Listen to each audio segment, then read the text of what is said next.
तो hello guys मुई आज जाऊे झुरी धरी सबे तो पले गले न खाली मुई इहादे एकला अच्छे यहाँ एकला मुई जाऊे गाड़ी धरिक जो तुम देखी पार्थो यहाँ तो जेनता कि मुई सोर पे ऐसे झुरी धरुचन बोलिक सोर पे ऐसे कि सार्ट सुटी भी नहीं पिंधन हेन्ता बाहरी पड़सी घर आईटा देखी पार्थो वहाँ गाँव घड़घड़िया कटा आरु चलो इहादे आम आगे देखमा झुरी केनठाने मारुछन जे आईटा मुई पहुँची गली जेनठाने झुरी धरुछन और यहाँ देखी पार्थो गाड़ी थी क्रेट फ्रेट धरिक माछ नेबार लगी आउ चलो तुमके भी देखो जे माछ धरबारटा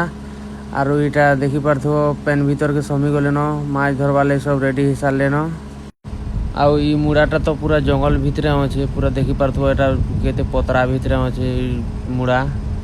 तो यहाँ की यहाँ खरा मासे हाथी मैंने यहाँ के पेन पीबार लगे आसन तो फाइनाली यहाँ झुरी थरे मारी सारू न देखी पार्थो यहाँ छोट झुरी अच्छन और यहाँ बड़ बड़ झुरी सब पैकेट थी भरा क्या क्या झुरी यहाँ बोलसन जी तो मुई नहीं जानी आउ ई माछ मैंने देखो यहाँ केड़े बड़ बड़ होचन सब 1.5 केजी रु 2 केजी होचन तो जेनता झुरी मारी सारसो कि यहाँ मोर भाग मुई धरिक घर के बाहरी पड़सी यहाँ देखी पार्थो मुई धरिक जो घर के जो या देखा तो मिलमा नेक्स्ट ब्लॉग थी बाय बाय।